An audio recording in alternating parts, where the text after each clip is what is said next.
Yo, it's your boy Taryn the Black. Hold up.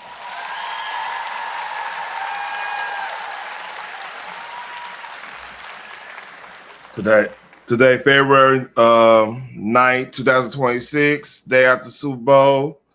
Um, I went. I'll keep a buck with y'all.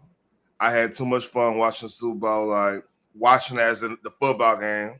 I like good defensive games and stuff, and it surprised me. The score ended up surprising me a little bit, but hey, salute to the Seattle Seahawks. Salute to Marcus Lawrence and former Cowboy. I understand why you left. Hey, we got to get our stuff together down here. But it's a lot of controversy going on. The Bad Bunny halftime show, Turn Up on USA, having their little alternative halftime show. Then that's mostly what we're gonna talk about. Hold up, let's see. I think I got more on the drum sheet. And we're gonna talk about this meme that went viral that Trump posted. That it was kind of crazy, man. I'll give my thoughts on it. So let's start off. Let's go. I mean, like, who is this man? Golly. He can't sing. I mean, like, what is this? Golly. This is ridiculous. And got the American flag and all these other flags. And yeah, God bless you too. Get off the stage. Please get off the stage. Get off. Put the game back on. I can't stand this. Tell me that. I mean, what in the world is all this foolishness? Thank you. Get off the stage, please. Jesus. All right. That's probably a lot of reaction. So I'm coming from. Hey, what up? I'm coming from a different standpoint. The gym. I'm in Texas. If y'all don't know, it's like that was the whole intro. So that's my city and everything, right? And the gym I go to is it's a good proportion. It's a good proportion of Hispanics at the gym I go to, right? So I hear like going to get together, going to hey, shout out to my Hispanic brothers, man. They like to party, man. Hey, you're gonna hear Bad Bunny, man, if you kicking around with the with the folks and everything. So yeah, I knew a couple of songs. I had more understanding of the whole reggaeton thing. And I know Bad Bunny for me. I watch wrestling every now and then, and he's been in a couple of wrestling matches. So he's pretty good wrestler while he's playing. So I'm gonna be a little bit more easier on Bad Bunny compared to your average Joe. So I ain't had no issue with the music. It was some weird stuff in some of the dancing. You have to really pay attention. But like overall, it's expected. Nothing was gonna wow me. But shit. I'm not gonna. A lot of people saying it's the worst one and everything. Technically, you can make that argument just because of you couldn't really understand what he's saying. If you don't know the songs, you're not gonna know the songs. Like at least with K Dot, right? I had people. I'm a big Kendrick Lamar fan. I was ever since like the mixtape days and whatnot, right? And with Kendrick Lamar, I could point people to like, hey, this you can understand what's going on. Hey, with this song, and like all his albums got got one or two songs that connects to another album, and he's good at doing that. So it was a couple people that came holler at me. I'm talking about people that will be on the mega side of the game and everything. They were like, hey, what's going on? Hey, all right, they know not like us, but like Peekaboo and everything. They didn't really understand it but they were interested in it because it felt like they felt like it was, you know, it's something they could get into because like believe it or not, a lot of MAGA like hip hop. That's it's a lot of them. It's not as divided as people want to make it out, and like we can have that conversation because like think about your average person that's in MAGA probably grew up listening to like Yo MTV Raps and 120 Minutes and the whole old MTV stuff, and they have a little like Gen X and Millennial, they're gonna have way more understanding of what hip hop is compared to like your boomers or whatnot. So yeah, when I was after Kendrick, like people came to me and we it was more of a unifying moment because like a lot of people didn't know about the music industry right now. The I ain't gonna say the consumer base isn't as divided as it ever been. So like, think about this: like, if it was a big beef, like Pac and Biggie, right? It was in the media, which this Drake and Kendrick was in the media, but it was more. It ended up becoming part of the zeitgeist, especially after they untimely death. But this one, shout out to you, Phoenix. Hey, please like, share, and subscribe, man. Hey, show us some love, man. I try to do my best over here. But yeah, Kendrick, it was some extra. People want to know, like, cause Drake, everybody know Drake. People know Kendrick. They want to kind of know like where they coming from.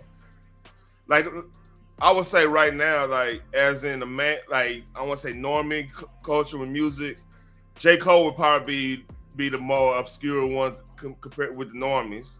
But like I said, like, but back to the whole subject of halftime show. Kendrick, hip hop is purely American. Like reggaeton isn't like that's not purely American music style.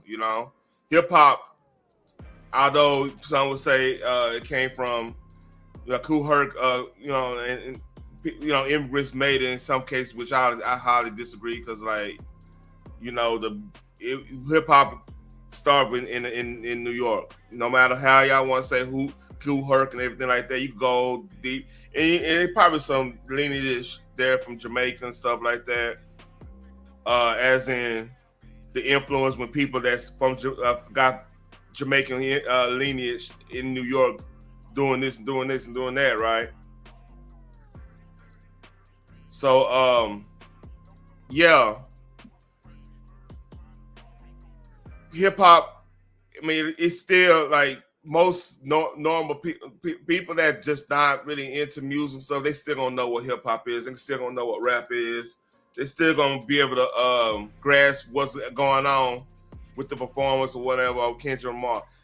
Where this fell short, in my opinion, is that not a lot of regular everyday Americans. I'm talking about middle America, black and white, because it's not necessarily just white folks not getting it. A lot of black folks ain't gonna get it either because like, what's up, Nacho? Not a lot of black folks gonna get Bad Bunny too because like, again, the language barrier, and then a lot of us don't really necessarily party outside our friend group and everything like that. Like I'm a little bit out of the ordinary because I like to just I like to explore music way more than your average Joe. Like I listen like I find different genres just to see what they doing because like one is me trying to understand the landscape. I got kids, I'm a music aficionado in a way, and I like to explore and see what other cultures and everything like that, what they liking right now. And a lot of it, I mean, I'm like, okay, that's what they like. Okay, I don't get it. I let that be. But I understand like the essence of it to a point.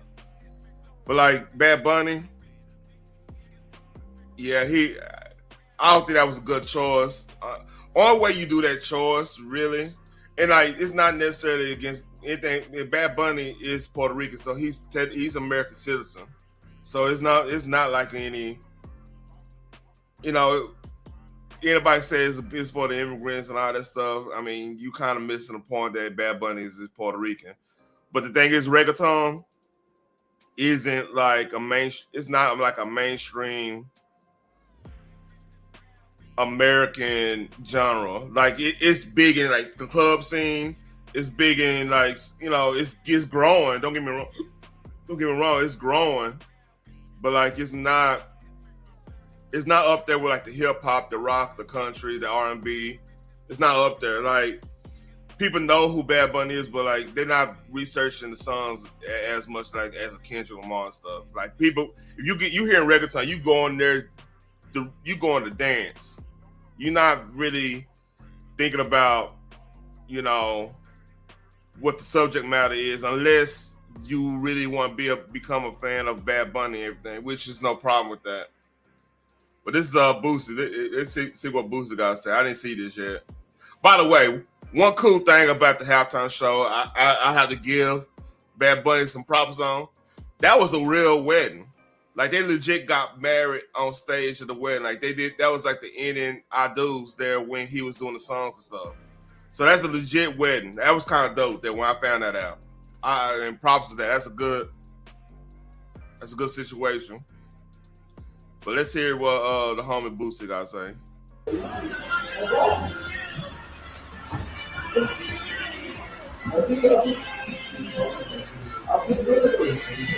He look confused.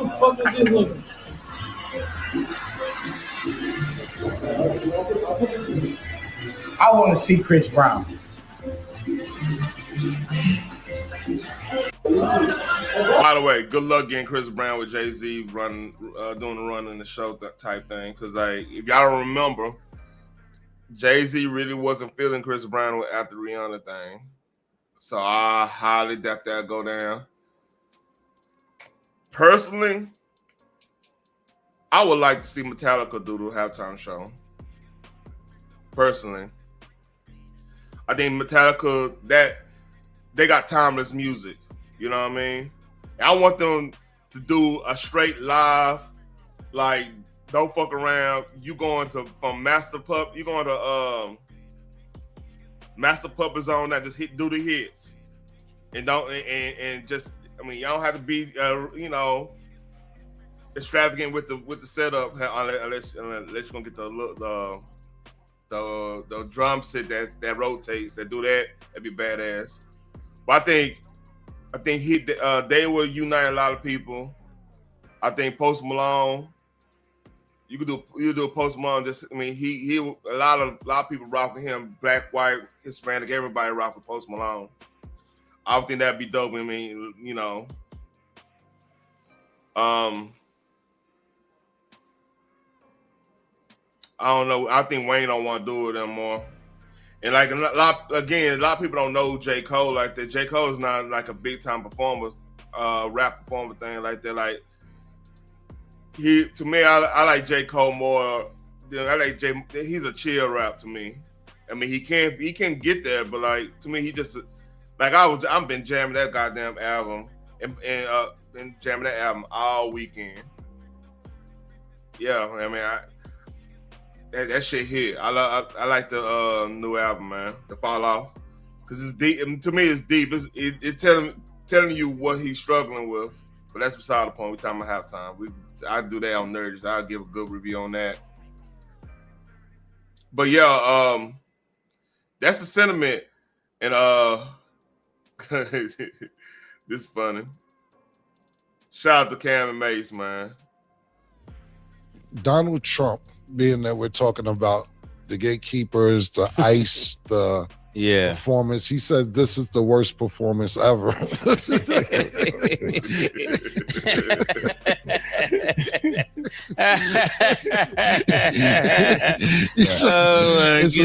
a slap in our face to our country.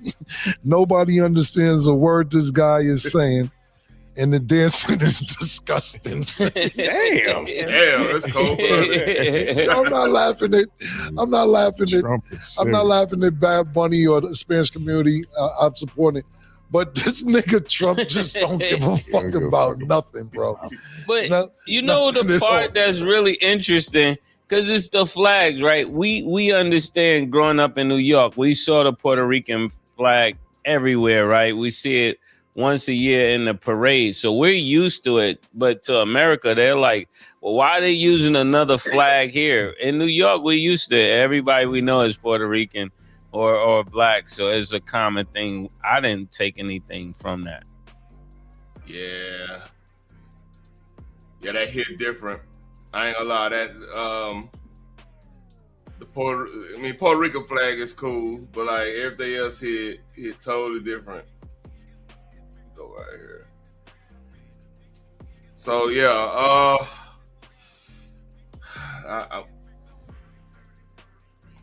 and like more about the game. Patriot fans didn't take. That's enough about the halftime show. Man, I could do. Hold on, I can't do something about. Let me go look at the numbers for what Turning Point actually did.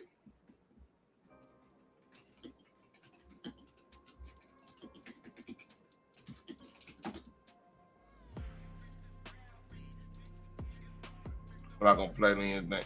Hold up.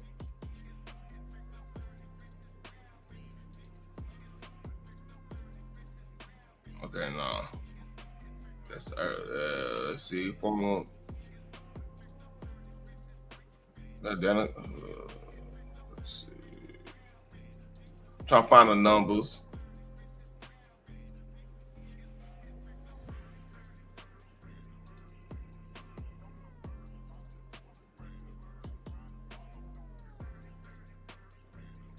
All right, here we go.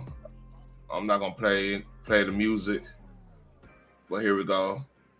So apparently Turning Point broke the record on live streamers, concurrent live streamers. They said 3.2 million. I think got up to 6 million on YouTube alone, not even including Rumble and like X and everything like that. And folks were saying like they were trying to downplay, say they were Biden or whatever. I don't know if that's true. Dang, 6.1 million on YouTube alone. I could believe that. So Turning Point, they did the damn thing. So they averaging it out to be like overall, like, because like you have concurrent viewers, then you have like viewers leaving, coming back, leaving, coming back. So it's up to like 20 million overall viewers or something like that. Last time I said, that's in both Rumble and Rumble X and YouTube, I believe. So it's crazy. That's crazy. But the reality is too, man, is like the sad thing. This shows how divided our family is. How divided our country is right now, man. Because like that's the scary part.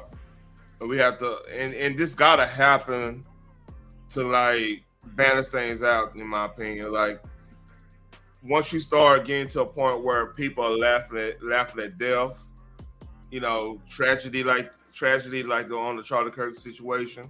No matter how y'all feel about Charlie Kirk or whatever, that's beside the point. But when you started laughing at people, your political enemy getting off, that's a dangerous turn. And seeing this split like we have it in now, because like most people probably didn't even know about the Turning Point thing, but still they got like over 20 million overall viewership on that. When like people don't even have that type of understanding where they was at and what was happening and stuff. the word of mouth had to hit different. That's actually pretty crazy if you think about it. Like overall, you would think 3.2 million overall would have been that. In most cases, it would have been like that. But I think it might be a perfect storm. The fact that Bad Bunny doesn't do his songs in English. A lot of people went and searched out there on you, because like when people not necessarily understanding what's going on, they probably got on their phone and say, "Oh, something going on over here. Let me go watch this." But see, Super Bowl still gonna have the bigger number just because it's a Super Bowl. It's a middle. And it was a good Super Bowl, as in the game.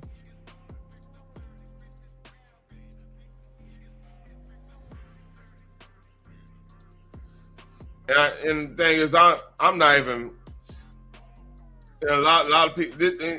Twitter is not not the regular folks, but still, like, it getting to that amount, it's crazy. It's a crazy, and that's almost like I've heard. Shout out to PBD podcast, Patrick David. They were wondering, like, is this the NFL's Bud Light moment? If you don't know what Bud Light moment is when they did an ad campaign with a trans influencer by the name of Dylan Mulvaney, and it turned off so many people about Bud Light that it was a massive Bud Light boycott that eventually reverted back to like your average advertisement. They brought back the horses and everything. So, yeah.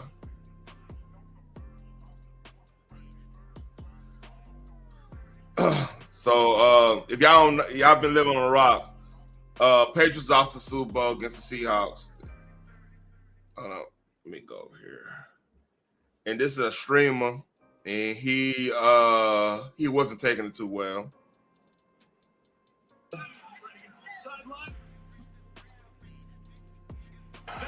That's the game, bro. Fuck. Damn, man. Sick, man.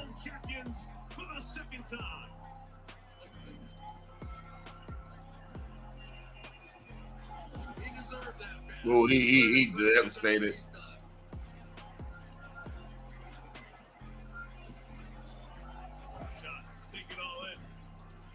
Sick, man.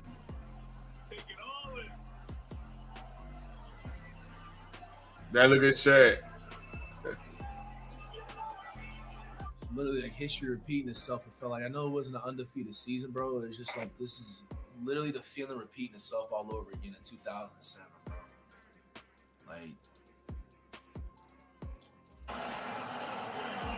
just you're more sad than fucking like mad, bro. Like, just disappointed, bro. Like, y'all could have played better than this, bro. Like, yeah, like, I give credit. Like, y'all had to change around the season. Mike Vrabel, you did your thing, bro. But y'all didn't come out to play, bro. Like, nah, they're one of the worst two teams in the league. Come on, man. You can't say that, homie. Yeah, they're one of the worst two teams. Like, here's the thing, man. Personally, I think if Knicks didn't get hurt, with how that defense played, like how Denver's defense played, they should have been in that Super Bowl. That should have been a rematch of 2013. Personally, but like Knicks, I heard that was like one of the worst things. But like legit, Seattle. I like Seattle. I like McDonald. McDonald is a good coach. Like that's probably probably the win formula, getting him as a coach. You know what I mean? And they're gonna be hard to beat.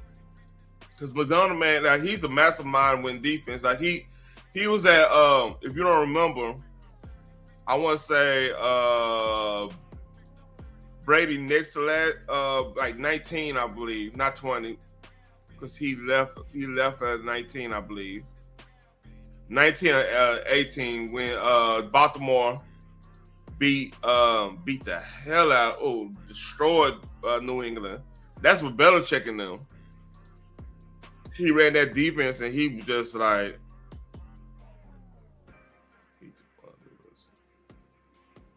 need to find the rest of the shows. You mean? Oh yeah, he got more. I just got this because it's relevant to this situation.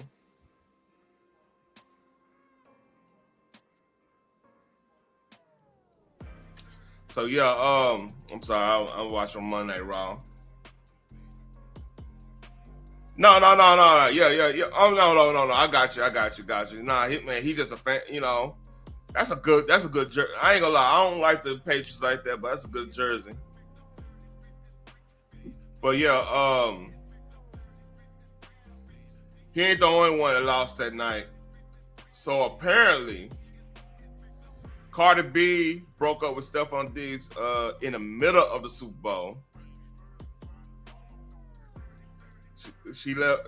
She reportedly left early after spending $1.2 million on Super Bowl after party that neither of them attended. Oh shit! Diggs' other baby mama had front row tickets with her son. Cardi allegedly found out, and things went south. Both Cardi and followed each other. Diggs also lost the Super Bowl in order to flex. Even Offset fans are saying that she chose a dude. Ring? Is Cardi getting her ring? It's on the agenda, maybe, right? I gotta get mine first, though. Wait, did Cardi B just break the internet? She is spending $1.2 million on a Super Bowl party. $1.2 million for one party for Stephon Diggs and their friends. Just woke back up. But social media is clowning Cardi B because it was shown that she unfollowed Stephon Diggs and he unfollowed her after the Super Bowl. To add insult to injury, they claim she actually left the Super Bowl a little after the halftime show. Blog pages also show that his other baby mama was there front and center with their newborn wearing his jersey number. Now social media is clowning her, saying she spent $1.2 million for no reason. Some saying that this was just a publicity stunt, that if you won the Super Bowl, she would have gladly stayed in order to flex. Even Offset fans are saying that she chose a dude that she knew was worse than Offset. I'm gonna be honest, the only people that are shocked by this situation are the parasocial Cardi B fans, because sports fans been told y'all how Stephon Diggs is. The man keep getting exposed for crazy wild stuff while he with Cardi. Some of y'all actually believe the Patriots was gonna win because of Cardi B and Stephon Diggs' relationship. That's what really was funny to me. Y'all lost money for no reason, but y'all kept excusing all that off the strength of y'all hate Offset so much, y'all want her relationship with this man to work so bad. Now, I'll keep a buck. I was on Cal Sheet last week. I was saying there was it had odds of Seahawks winning 75% compared to like 25% to the what you call it, to the Patriots. I'm like, man, okay, I got $50 of waste just because I'm like 75% in a Super Bowl. With these referees and the NFL, how they are and everything, how they gonna try. I'm like, all right, let me just put $50 on that. Not even think, I wasn't really confident they're gonna win anything. I'm just like, man, the odds are just so crazy. What's the point? Like, hey, $50 would have got me like close to $300 off that. So I'm like, man, let me just throw $50 on there and see what happens. I mean, y'all were right and everything. Like, it was just, the odds were just so crazy. And look, and like people was putting the under. I almost did the under, but someone told me like, hey, nah, this is Super Bowl. You got two great defenses. Next thing you know, think about the games like Jacksonville and Pittsburgh. I'm just making an example in playoff. They will have top 5 defenses, right? The next thing you know, it'll be a shootout. That's just how like football is, because like you could be so good of a defense and they could just have both teams just have a bad. I mean, the offense have to just step up, and both teams can have a bad game on that end. But back to this, like, yeah, that's crazy. She dumped him right in the middle of the game. The one, like, I was wondering why, like, he was tripping. They probably, like, the Seahawks probably got in his head. If they found that out, oh shit! If I was a player and found out, oh yeah, oh I heard your bitch left you, that would have been, hey, that we've been every time I say, so where your bitch at? Where your girl at? She gone? I'm gonna go have some hot Cheetos with her. We're just gonna be saying some fuck shit just to get in his head, so he could be like, he gonna start alligator arming, catches and shit, or start jawing with me and stuff. That's what you're supposed to do. That's what they call gamemanship. So yeah, man, that'd be hilarious, dude, if they if they had found it, because like he actually swung on somebody after halftime. I wonder if that was the backstory and all that shit. Real talk. I bet that was a backstory. Cause I mean,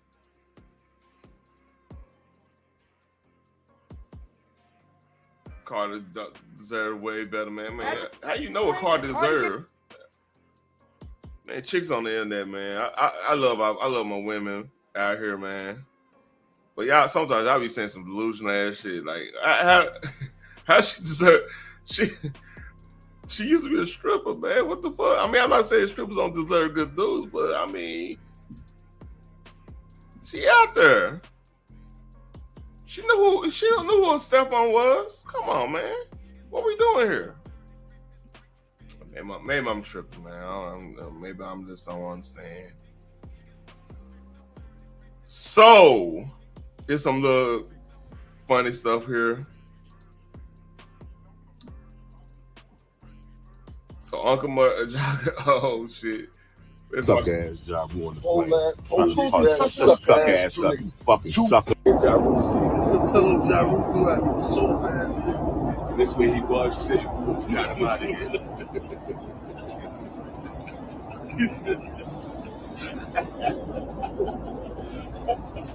Suck ass Ja Rule. That's crazy. What's the possibility Ja Rule would be in there with G-Unit members in an airplane? He left the airplane because he didn't want to deal with them. What's the possibility of that happening? Oh, I gotta find that commercial. Let me find that 50 Cent commercial.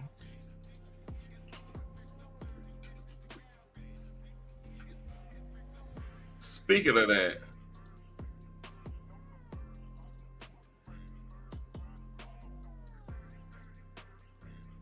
all right. Speaking of that,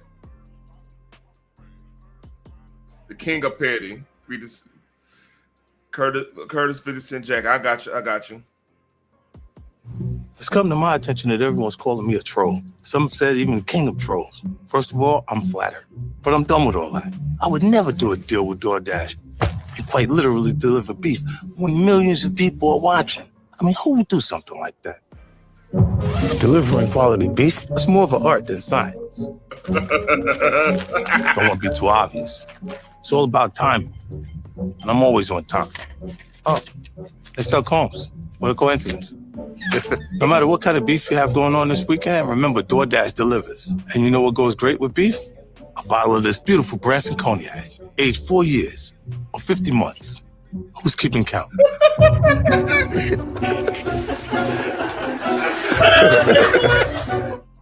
Oh, that's petty.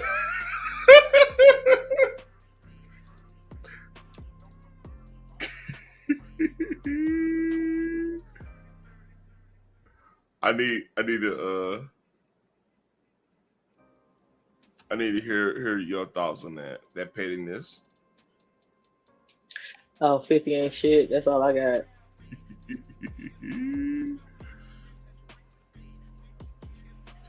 Yeah,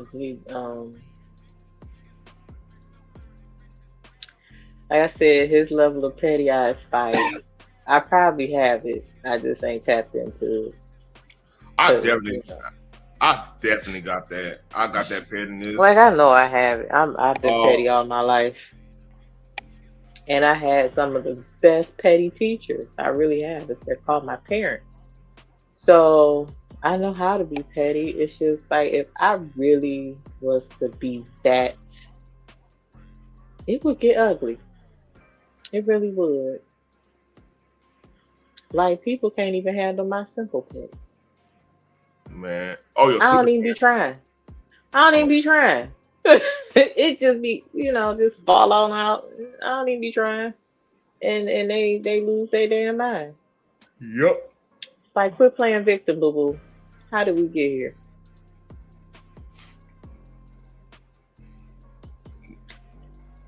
But 50 can afford security, so yeah.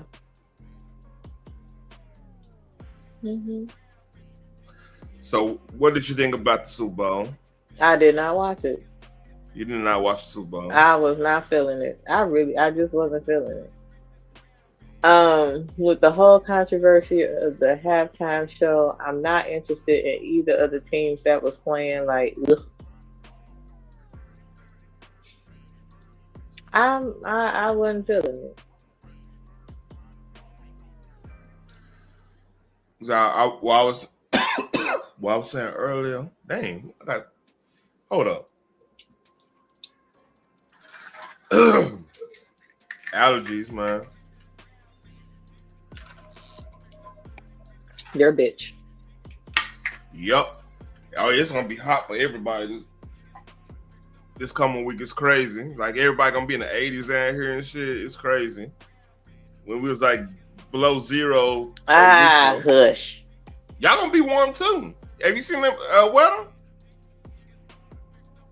What's that? A whole 30 degrees? Woo. I mean, that's warm for y'all. I mean, no, it's really not. 30 is still fucking cold. Okay. So, what I was about to say? Oh yeah, I was saying about Bad Bunny. The gym I go to is like it got a large percentage of Hispanics that go there, right? And shit, I've been to get together, man. Hey, shout out to Hispanic friends, man. They party. The motherfuckers be partying hard. They can't wait till Friday or Wednesday, or whatever they decide to start that shit. But yeah, hey Matua. Yeah, salute to them. But like I've heard so much Bad Bunny. Like my old lady, like, man, you gonna watch the Turn Punk thing because she's trying to be funny. I'm like, Kid Rock, that's cool. I mean, I'm happy. I mean, I didn't really. Either way, I'm like, you know what I'm saying? It was a tale of two streams. You know what I mean? So, well, the thing is, Bad Bunny halftime show was very anti-Trump, which basically is anti-American, and everything that most Americans despise, they highlight. So, what up, man? What up to her? That wasn't nothing to look forward to. That part. It was a drag show on steroids. Like, drag shows don't even sell out stadiums on their own. So why the hell would you think that's a good idea to bring it to the Super Bowl? It's nothing nobody wanted. It's in the middle of a football game. Why are we making that part of the rainbow community? That is not, I don't entertain demons. Y'all can have that shit. If your whole message is you can do what you want, you confident in who you are, you good with dressing up as a chick and trying to out chick the chick and everything, and don't impress your ideology on us because we are good by who we are. Why are you constantly trying to press your ideology on us? Yeah. And to be fair, if you are confident in you, you don't need me to cheer you on in that. I was about to say, to be fair with the Bad Bunny. There's no fairness. You lose the message. No, let me be fair, because I actually did watch the halftime show. None of that. It was of all. It was pretty traditional, Hispanic party vibe. They had like a split second little scene where two dudes was dancing up on each other, but It happened. It happened so fast. Like you have to slow it down and we actually see it. I mean, I literally saw. I was like, okay, they're gonna talk about that. Cause I had to watch it. I had to watch this in a turning point thing just because of this show. Be 100. I had to be kind of knowledgeable of what's going on. Bad Bunny actually did something cool though. He did. So it was a couple that actually got married in when they're doing the marriage thing. He was doing a song about with Lady Gaga. It was about like a marriage party thing. It was based for that. So the couple actually was getting married during that song, which is that was actually pretty cool. But like the last part, I'm like, and like I said, I heard all these songs, so nothing really just like moved me like on that level because like I'm like reggaeton's reggaeton, you know what I mean? Mm-hmm. And what I was saying earlier is like the difference in this and like K-Dot and even Usher to that standpoint is the fact that those are American genres, purely American genre. Like R&B and hip hop is American as American you could get. It was made here. You get what I'm saying? So an average Joe, your average white boy that's a Gen X to the most recent generation, they're gonna know who Kendrick Lamar is. They don't have an understanding of basic hip hop. They'll figure out, okay, this is about who this person is, and you know, yeah, they having a beef or whatever. It's gonna be more in the zeitgeist than whatever going on reggaeton. Reggaeton is pretty much that's a global. That's more South American, Central American, Caribbean. You know what I'm saying? Type of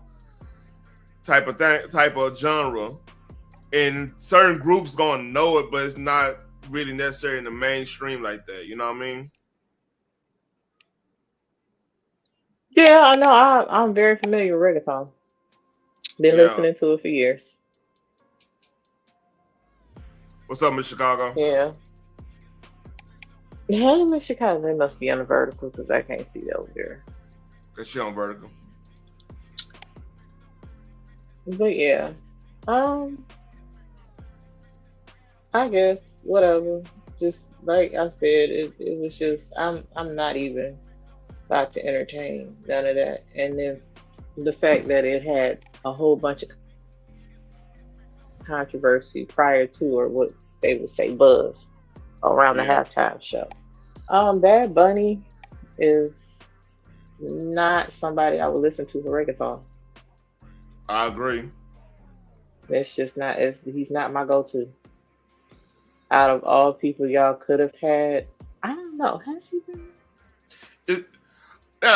Is reggaeton different than dancehall? Yes. Am I tripping? Okay, I thought so because I know dancehall. That's Jamaican. Yeah, that's Jamaican. Rough. That's straight up Jamaican. Hey, Sassy. What's up, Sassy? Miss Sergeant Major. Oh, she might be Command Sergeant Major while you're playing now. She ain't he up there. So, man, I'll put respect on her goddamn name. Shit. Let's see. Who would I have wanted to see? I really don't want to talk about this little meme thing. The dude I want to see is no longer here. Like I said, I was cool with the Kendrick thing last year. I said, Kendrick put on, like he did his gaming thing, you know, with the game console, stage light, whatever. Everybody was excited. I think it was a year before to see Rihanna because she ain't did music in years. And she did that shit pregnant, man. Man, she still did it. No, I do not want to see CC and BB Winans at no damn. You better not. Like that's a no. It's sleuthing, you know, and that shit. I can't even think of a handful of songs that I actually like by BB and CC Winans, and I love gospel, but they're not one of my top gospel artists. So Fred no. Hammond and shit, you know what I mean? No weapon form against me. Yeah, Fred Hammond. Listen, he from Michigan too, ain't he? Yeah, actually, yeah. Now, not me, BBSCC one. Listen, I I would said, have loved to see Prince one more time, but that's not possible. yeah. I said Metallica. I think Metallica is like, to me. Has YouTube been on it? Yeah, they did it. They did the I can't remember one. Remember 9/11? I can't remember. Yeah. I literally cannot remember. Like, if that's been, do you know how long that's been? Yeah. Okay. My baby boy is 20 plus years old. Like, I can't remember that far back. That's why I asked. I would say, I'm talking my head, Metallica. I think Metallica will that'd be unifying because like Gen X and millennials, it's a big threshold of people that love Metallica. You know what I mean? Yeah. I mean, I could even did a Linkin Park. Man, Chester, man. Green Day. If we going in that direction, like you talking about political? No, you don't. I think Green Day already did it too. I believe they did, yeah, with Afro. But no, I mean, their songs was kind of cool though. You know who? But I don't think they would have did that. You know, a good rock band to do it. Blink-182. That was that would have been my next. Not replay Prince at the Super Bowl. Because like even with like Travis Barker got like he did rap stuff too. He did a lot of stuff for like beats. He did a lot of West Coast beats. That's true. Yeah. Shit, I know Aerosmith has done it a couple times. Mm-hmm. But Metallica's the only one at that group they did because they don't want to do anything lip sync. They want to do the whole thing, which I don't blame them. I think that will unify a lot of people because Metallica is loved.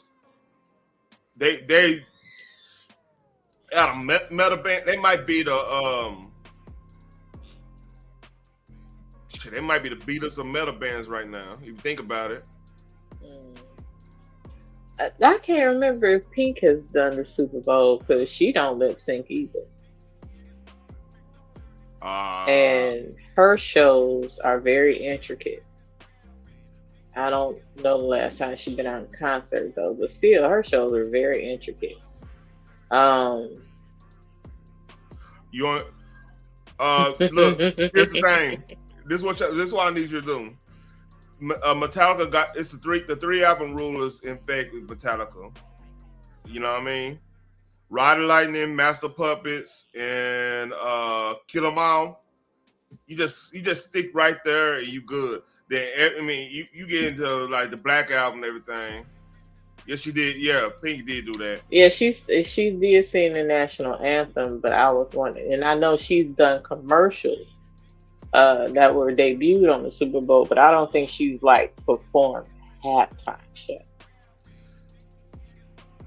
And see the cool thing, like I said, so her shows are halftime show worthy. So yeah.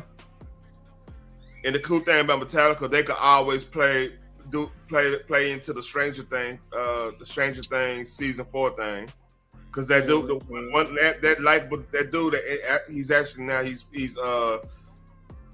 Johnny Storm, Human Torch, and Fantastic Four, but like that dude, he made that part.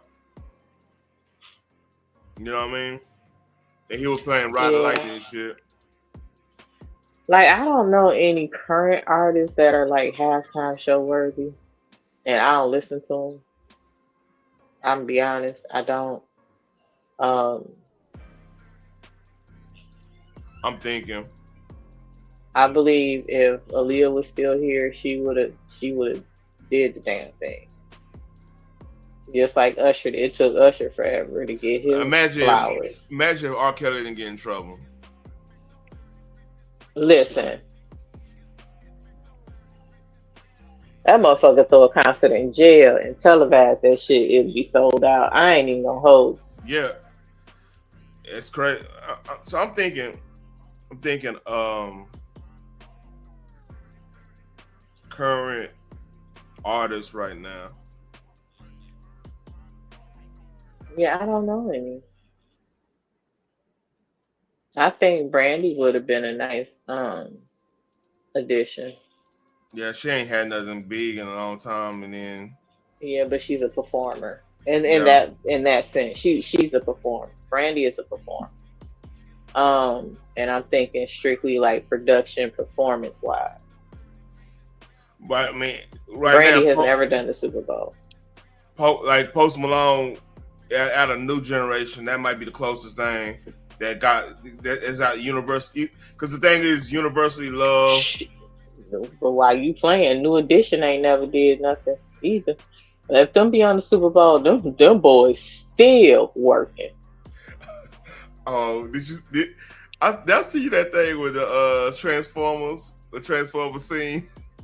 they had Devastate. The dude had Devastator. They were named after New Edition.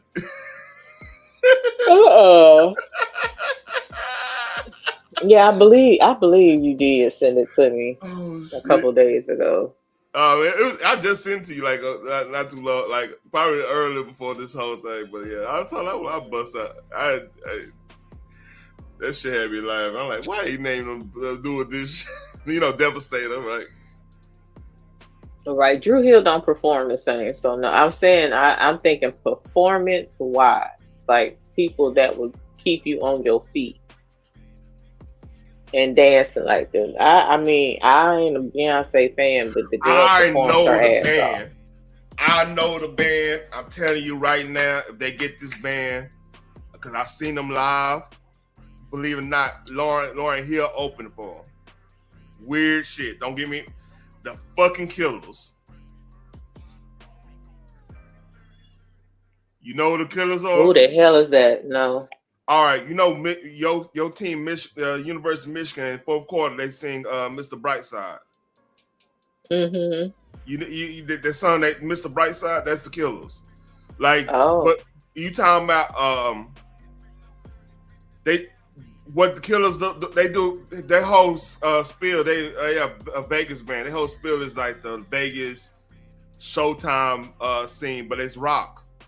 You know what I'm saying? Okay. And like when my fucking wife, I love her for this. She was like, I want to see. Not a low key Christian rock. No, I'm good on that. No. They all low key. No. They all low key. But they come from a place where, like, right before you think about this. Think about Jesus. You going to Vegas for you don't fucked over everybody at your town, and you going to Vegas to have a new beginning. They do a lot of that, like you right at the term of about to fall out the cliff type shit. You know what I'm saying? So they when you're at that that edge, you gonna reference God a lot. Like, oh man, I'm really messed up my life. It's on that level. It's not like preachy. It's like I lost my way a little bit. What's up, Boogie? That's fine. Oh, by the way, Boogie, I love the J. Cole album. The J. Cole album fire. Flashlight. That J. Cole album fire.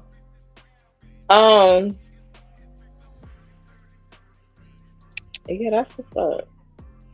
Yeah, dead ass, like the Killers would be a perfect, cause like they got people don't. Yeah, J. Cole killed it. That diss too. That oh my god. Let me not get off subject, but let me stop real quick. Another low key album right now is that damn Don Toliver. That's another low key. Don Toliver. I need to listen to the Baby. There's a lot of hip hop came out this weekend, man. The Baby just came out with something. Mm-hmm. So it's some fire out right now. Anyway, back to halftime shows. Yeah, the Killers. They just do that dude, the lead singer. Another one could work too. Another band. Not big forehead.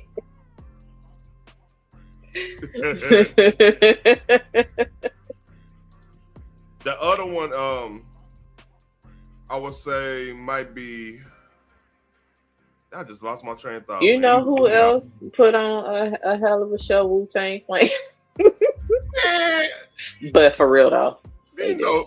The energy that Redman and Method Man give. Yeah, I would love a hip hop halftime. I would, but I know that's probably a far reach.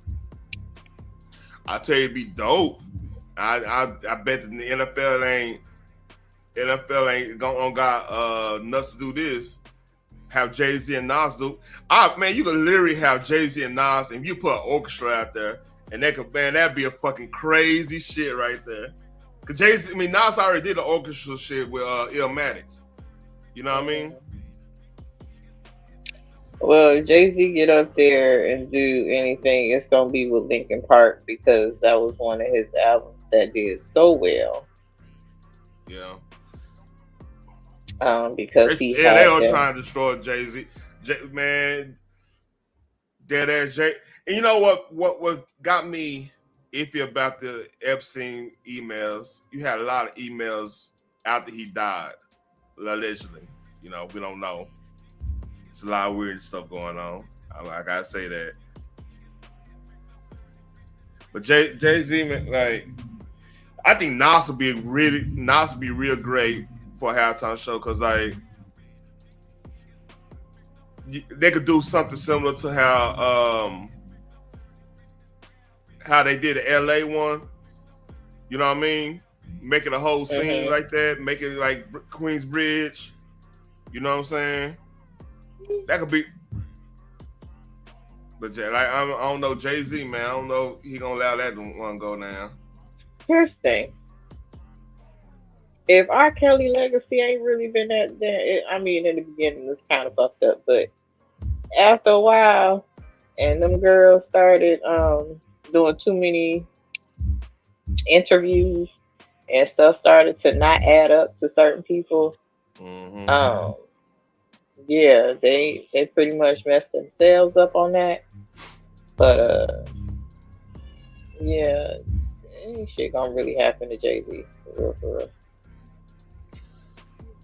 I think if they love the music, like I used to say all the time, I'm like, nah, R. Kelly is like a musical genius. Robert Kelly, however, got some issues that he needs to work out therapy. Yeah, and usually cases like that, motherfuckers been tampered with early. So like the music end up being escape from that pain and shit. You know what I mean? And then a lot of people started saying like, "Oh, I can't even listen to his music no more because it was inspired by young girls." Who told you that? Like, how you know? Like, I don't know if you are 13 and 14 and in your teenage years and you that freaky as far as some of his songs go, baby, that is on the parents. Because where the fuck were you? I didn't even know this shit existed at that age. The hell?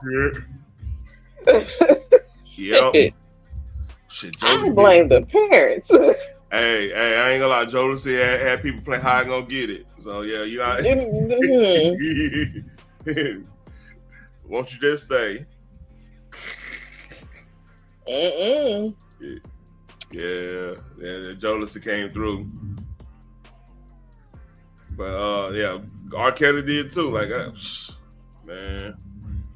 Listen, now I will say I had no business at my age talking about your body's calling, but the beat was so catchy. Man, Missy Elliott was a guest star when Madonna was doing the Super Bowl, which I still don't understand why the hell Madonna old ass was up there still trying to do yoga. Right. I think Madonna was like that had to be in early 2000s, like mid 2000s. Magoo, R.I.P. Yeah, R.I.P. Magoo.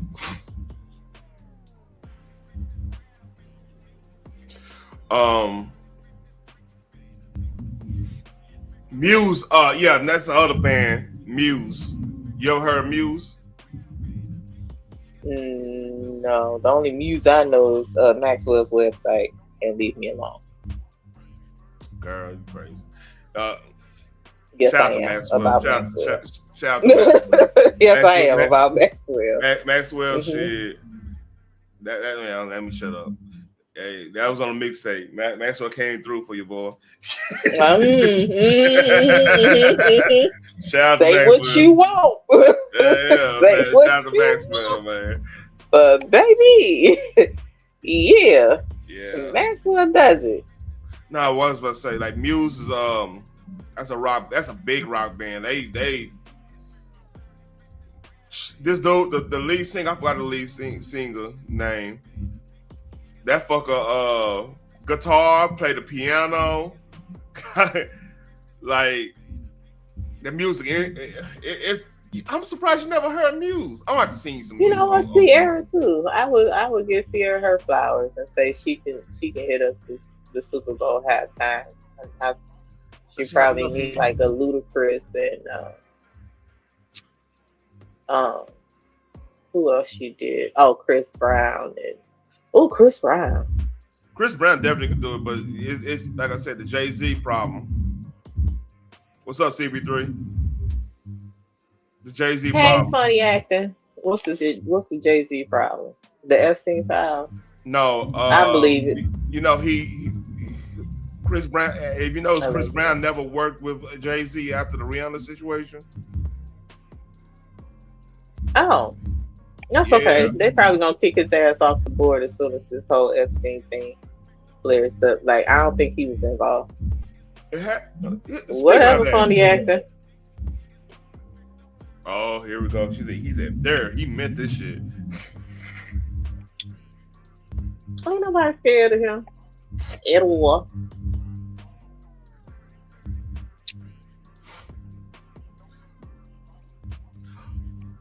Man, I don't know. Well, what's up? Go you ahead. know, that wouldn't be the first time that they've taken away Chris Brown performance, so they robbed the fans and like even when he was trying to do tributes to Michael Jackson, which Michael Jackson approved, the entire family approved, then they like, oh, but he beats on women. No, he does not. Like, stop it. One incident, does not make him a woman. Hold on. What was Chris Rock that made that joke talking about? You don't know what she said. He's probably say you can't dance, nigga. I'm like, goddamn. Right. I think that was Chris Rock. But the thing is, here's why I don't believe that shit really went down the way they said it did. Mm-hmm. Number one, Rihanna's face was plastered all over every social media, all over the news, everything. Like, yep. Look kind of makeup-ish to me, like actor makeup stuff, because they can make you look like you got beat. Not one mugshot of Chris Brown for that incident. Tell me a time they have ever passed up a time. And this is a telltale sign where they plastered a black man, a successful black man, mugshot. They never did that. Right. And on top of that, they still cool to this day. Yeah. Like, that's the craziest thing. Like, you get your ass beat by a dude and it's high profile. Mm-hmm. Wouldn't that be a book being made? Wouldn't that be like, what's up? Now, Z11, CP3.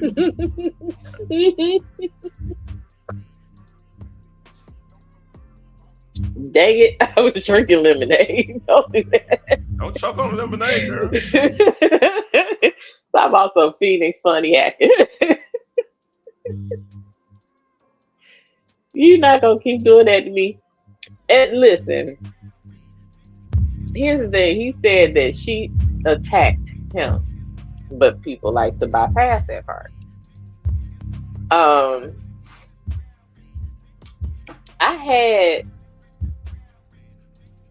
I seen a clip. It was a cartoon where Chris and Rihanna was in the car, and Chris turned his head, and when he turned back, Rihanna's face was all beat up. Jay-Z poked his head in the window, talking about, well, we know how you are, Chris. You know, you be beating on women. He's like, what? And this is still a teenage boy at the time. But I heard it was a rumor, so I'm saying it's a rumor, so it's alleged. I ain't saying this is fact. It was said that the whole purpose of the fight is because Chris came up with an STD. And Rihanna was looking like oops. And she allegedly got that from Jay. I've heard that too, allegedly. Mm-hmm. I can't say allegedly because I heard that secondhand. I heard that rumor. Right, that's what I'm saying. I heard that rumor. Yeah. I ain't saying it is fact. I'm just saying I heard. And then that's it. It could have been makeup or somebody else could have lumped up behind up and framed Chris Ford because certain things that he was probably going to let out and they had to beat him to the punch. And that's not the first time they've done that. Here's the thing. You would think if let's say somebody out here strong arm and whooping women ass and stuff, right? Rihanna probably will be the first victim. It will be more victims around, you would think, right? Yeah. Mm-hmm.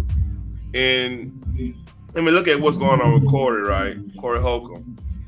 Like, usually this stuff get like he had all these kids, he had all this stuff, and he still got some sort of you know what I'm saying? Some sort of career going. He been in utter trouble, which could have been a attack vector to get him on like if he'd been abusive and stuff. Like he had times where he was in jail over some shit elsewhere, you know. So that tells me like maybe either he got a good ass fixer, which that level doesn't really. That requires money. That doesn't unless you are did or somebody like that when you was you running multiple, you pretty much got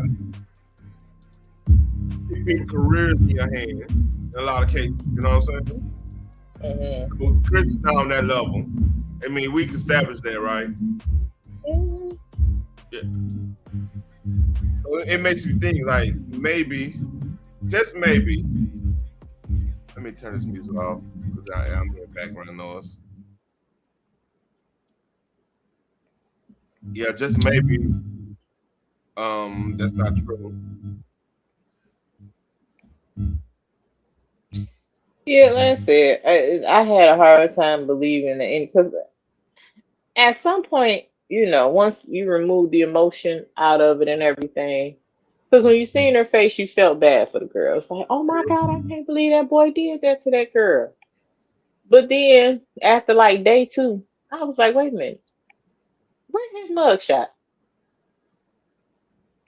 That part. They say they arrested the boy, right? Where is his mug? Why is it they not showing his mugshot? That's possibly because he looked worse than her. Mm-hmm. Or this is just a story that they planted and he locked up somewhere so he can't tell nobody the damn truth. They'll release him in a couple days because ain't no way in hell they have not released that boy mugshot. There's no way. Like Rihanna was so beloved in it and whatnot.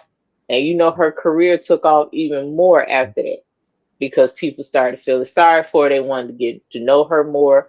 The music got better, the producers, everything.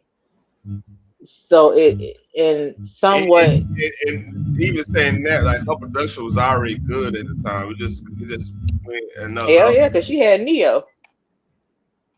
Yeah, shout out to Neo, Johnny Chicken and Waffles out there, and we got one down here, so shout out to him.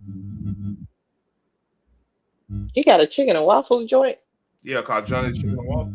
Don't believe I didn't know that. I didn't know it.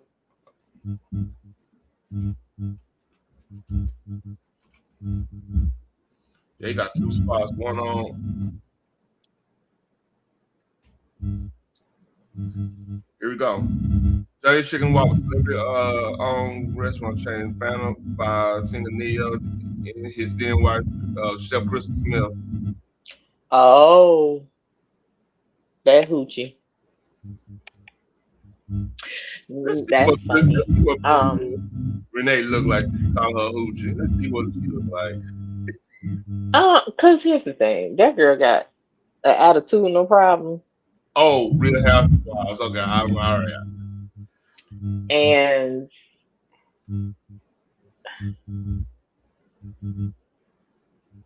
then they tried to spin the narrative like I was never the mistress. I came in, no, boo boo, no, nobody's buying it. Can we please stop with this narrative? You broke up a whole damn family, and now you want to play victims because somebody broke a couple of people broke up yours. I'm gonna keep it a buck with you. If you taste that French toast, she's supposed to be the main connoisseur of making that. If she making that type of French toast and to Neo he using French toast sticks, I kind of get it. I don't because his Moneta is from New Orleans, so and she cooked her ass off, so no, nah. Yeah, I stand corrected. I didn't know all that. But the thing is, if you spinning that narrative saying I was never the side chick, I was never a mistress, I didn't break up anybody's, home. But baby, the proof is in the pudding because you get them, you lose them how you get them. Mm-hmm. And you lost them how you got them. Honest to God truth, Boogie. Yeah, I got speakers, but and they not on right now. Let me do this just in case. Check. Now that's check. Nah, that's not me at all. You know what? I'm about to drive down anyway. I'm sleepy. Y'all make me sick. Yeah. I really don't want to talk about this meme thing. I think you know this Negro ain't talking about feedback when you just fresh. You just fresh, dog. Like, calm that down. Okay? All the technical difficulties your ass used to have. You calm that shit down. Yeah, we gonna have to talk about it. We gonna have to talk and get you together, man.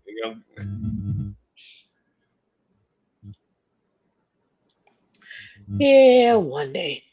We're about to get you together. I got extra. You go ahead with your content.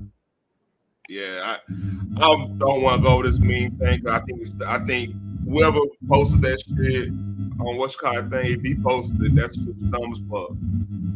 And I think everybody said I can't even find the video now.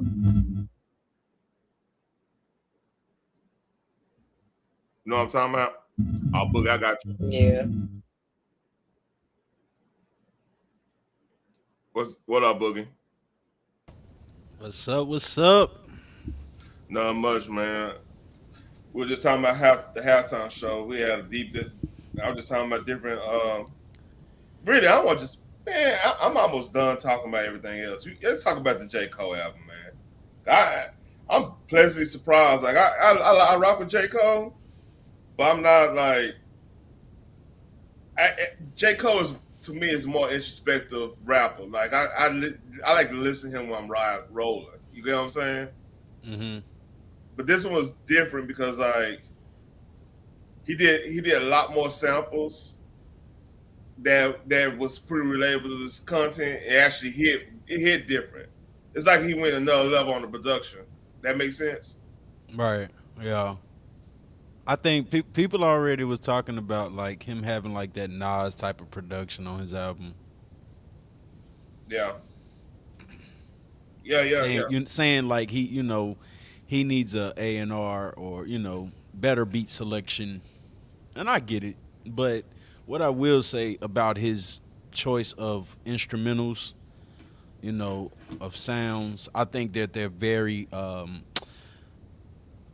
he found that lane to use boom bap. You know, he found his way to introduce that back. Like that's almost like him saying, "Hey, I am the middle child."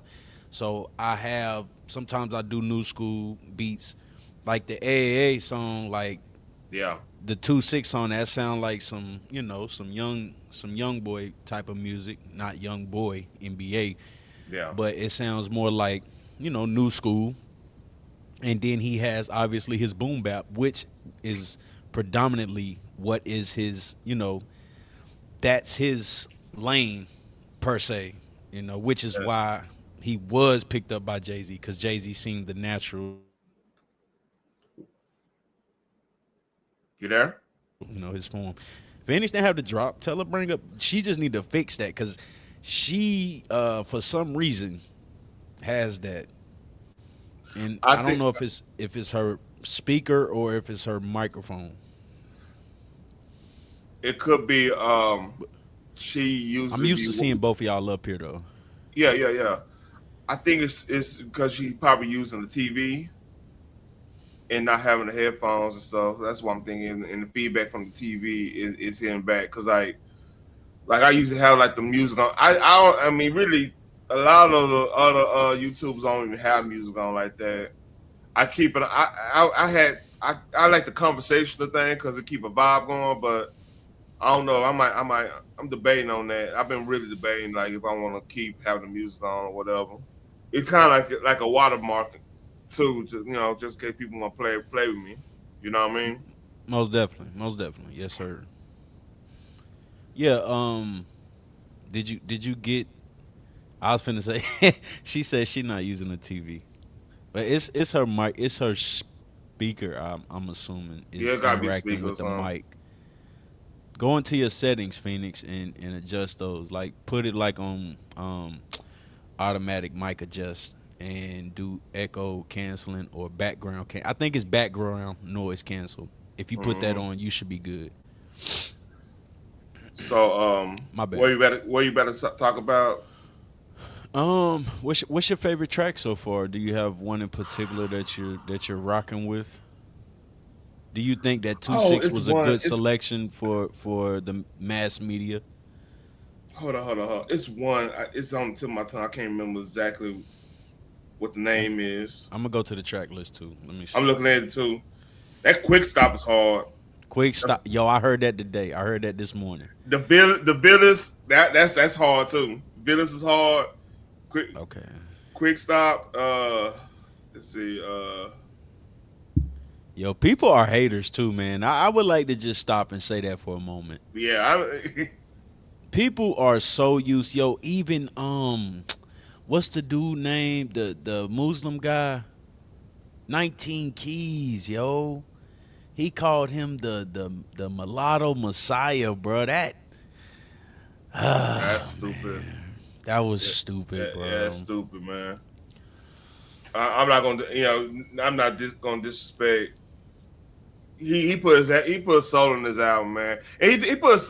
I mean, to be fair, he put soul on all his albums. Like he's a legit good artist, man. It's just very well-rounded artist. Yes. It's just a vibe thing.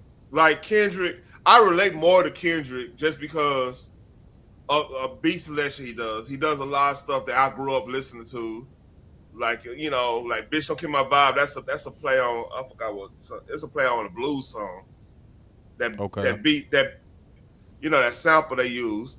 So it a lot of songs like I relate to because like if you heard Russell Red said Fort Worth is literally like Texas version of Compton. You know what I mean? Like I related to everything he was saying. A lot of, like I said, a lot of Cali and Texas. It's like we like. I ain't gonna say step. We like big brother versus like middle brother type situation, Mm-hmm. Where we cool, but we ain't cool, but we cool, we ain't cool.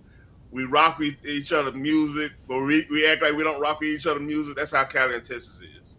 Where do you grade it against a GNX project? How would you grade it up against a GNX, since that's the most recent project, and Cole critiquing your first shit was classic, your last shit was trash, your second shit put niggas to sleep but they gassed. Like, how would you put it up against a GNX? So that's hard because it's just two different type of albums. It's hard to really compare them to. If that makes sense. You think so? Because GNX is a play on. It's a play on the mixtape era, the mixtape era in the G-Funk era. It's a play on that. So it's GNX is. Yeah, if you listen to GNX, when I'm saying mixtape era, I'm talking about west of the Mississippi mixtape era. I'm not talking about internet mixtape era, it's a whole different avenue. I'm talking about like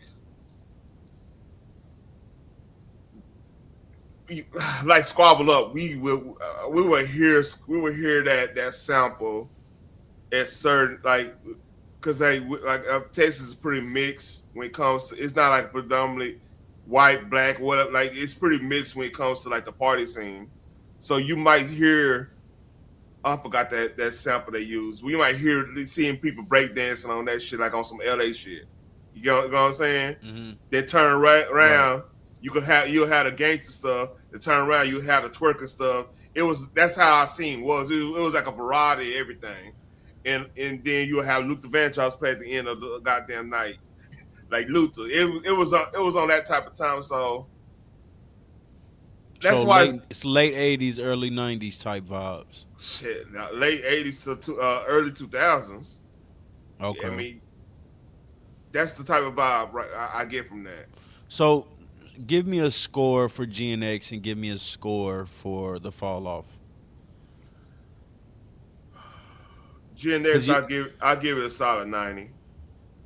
GNX a 9 out of 10. Okay. Yeah. I mean, it's early for the Fall Off, obviously. But let's just say I'm gonna say the first set of tracks, because the first set feels like statement music, and then the second disc feels more like family oriented. I want to express to you all how I survived a struggle, and I found someone that I could love and do it with. You know, it's almost like he mixed he mixed Kendrick's last two albums together and just made one big album. That's what it felt like. Because like you just said, the second disc, that's Kendrick literally just did that with Steppers. Mr. Morale. Yeah. So it's hard for me to grade it direct, because this is how I grade music. I grade it as what was their motivation in doing it. Kendrick's motivation to doing Gen X the way he did it was taking the style back away from Drake. It was a basic big ass diss to Drake without dissing Drake, because it kind of triggered other things like DJ Mustard's little stuff. Then down in not Airway Mafia. What's the dude? God damn it. Zaytoven. What's the dude Drake was beefing with in Atlanta? He made Drake was beefing with in Atlanta? With Future Metro Boomin? Metro Boomin. When Metro Boomin did his, I just been blank there. When Metro Boomin did hit that mixtape he did, that was straight ATL shit. Mm-hmm. like so what I'm saying is, like, where I grade it is what their motivation the album. Did they come? Is it hidden? Is it the beats good? Was there a theme in, like, there's a theme? There's a direct theme in this J. Cole album. Like, he addressing what he think about the culture and the first culture and the whole hip hop scene in the first one, and like how you dealing with with maybe he feel like he getting too to me I feel like he was saying like I'm getting watched out on this genre because like I'm not getting inspired anymore. That's why I'm in that first disc, right? Then the second disc, he's telling you why he's not being inspired because look, I got family, I got this, got that, I got other things I'm trying to do. It's the other things I want to do because like the last song is damn near a country song. If you really look at it, you know what I mean? I haven't heard that one yet. On the first disc or the second disc? The second disc. Yeah, I haven't heard that one yet. I haven't got that far. The furthest I got was the song. Which one was it? Let's see here. It was. I skipped over "Man Up Above." I heard a few seconds of it, and all his songs are 3, 4, 5 minutes too. That's another thing because I'm like, yo, it seems like he's spiraling into another form of fashion in the tracks. That's something I did appreciate about it as well. It's like he gave you 48 songs instead of 24 songs. So he gave us 24, but it felt like 40 to 40. You had a lot of beat changes. Yeah, you had a lot of beat changes and make it sound like it was multiple songs. So I like that. That's to me that remind me of how Pete Rock and them used to get down. You know what I mean? Okay. Yeah, I like that. The quick stop was definitely fire. I think I was on my way to "And the World Is the." Oh yeah, I heard "And the World Is the Ville." I heard that. Oh no, the Village too. The Village that be hard. Ooh, that be hard. I'm gonna have to go back and listen to the Village. I think the first set of tracks, I definitely like the one with Future and Tim's. That was fire. I really appreciated that. And I like the fact that he didn't have anybody. He didn't show feature. You got surprised with it. You know what I mean? Mm-hmm. Yeah, most definitely. It came out of nowhere. So I get. It might be his best. It's hard for me to say over Forest Hills. It's hard for me to say that. Off season was dope. Off season just lacked that Forest Hill beat selection, I assume. Yeah. Like, like where he did January 28th, I felt like that was like, when he did the intro and then he came in with January 28th, I thought that was very original. And then the one a lot of people skip over is the song Apparently. Apparently was like, when I first heard that song, that shit gave me chills. I'm not going to lie. That was one song that I listened to on Forest Hills Drive, and I was like, oh, like, you remember Apparently? Yeah, man. It's coming back to me. Like, Forest Hills, like, I listen. I keep my head high. That shit was fire. I went like 7 months playing it straight up. Like I was playing it all the time. Then I'm like, man, look, I need to put this down because I'm gonna start hating this album. I did grow when GOMD got played out. Yeah, I stopped playing the album. I did when GOMD, because GOMD when it first dropped, like the beat was crazy, like with the that was crazy. But then after a while, it did become like a pop song. Like that song went pop. It went pure pop. That one and the what was the other one he did? No Role Models. Yeah, those two songs went pure pop. And see, like I said, like I kind of cause like what nothing happened. Like I'm old school hip hop head. If I hear an album with no features, and I forgot about like his first Born Sinner. I forgot about that album. He had a whole bunch of sinners and everything, but I mean, that wasn't his first album.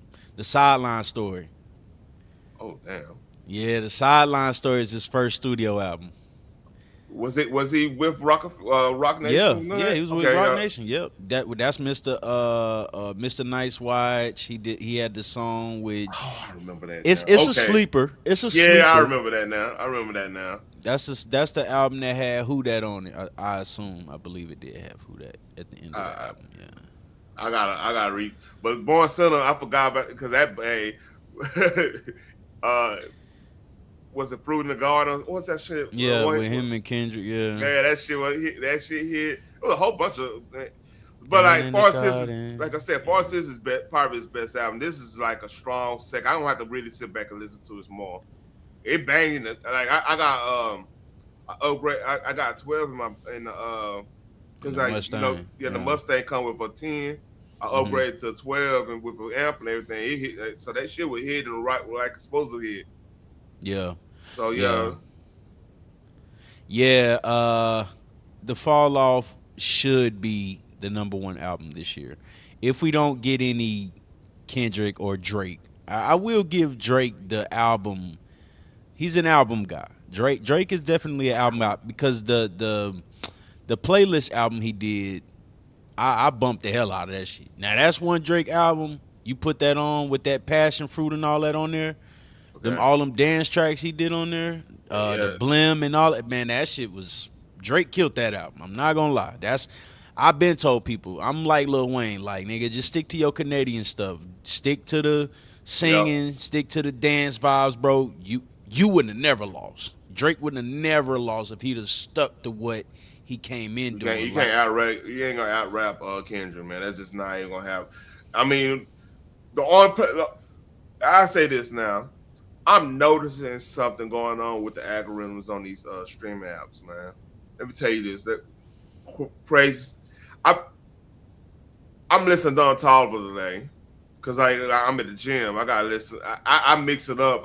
So J. Cole to me is not gym music. I'm gonna be over here thinking about shit. You know what I mean? Mm-hmm. I can't be over here lifting. The first disc. I say the first disc is. I would bump that in the gym. Yeah, I could do. Yeah, I agree with that. But and, you know, I would listen to Don Toliver, right? Because I give him a listen. I listened to J. Cole the whole weekend. Like Don Toliver came out, I got shout out to H-Town. Got to give him a listen or whatever. So when the album was over, it went to Drake songs. I'm like, I don't want no fucking Drake songs. I mean, it's cool. I mean, it was actually the good Drake songs. But I'm like, man, I wonder if this some type of deal they got. And every new artist, it's gonna defer back to the Drake songs. Are you listening on Apple? I'm listening on Apple.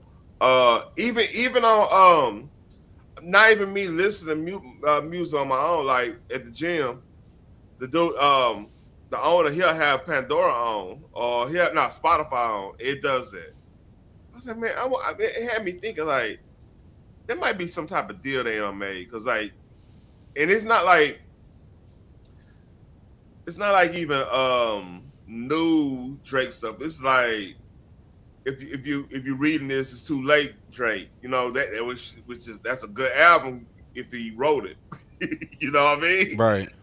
I don't think that. I think that was pure. That is when we got the what's his name, Quentin Miller. And Daylight, Quentin Miller, Daylight was writing that shit. That's their album. Yeah, definitely.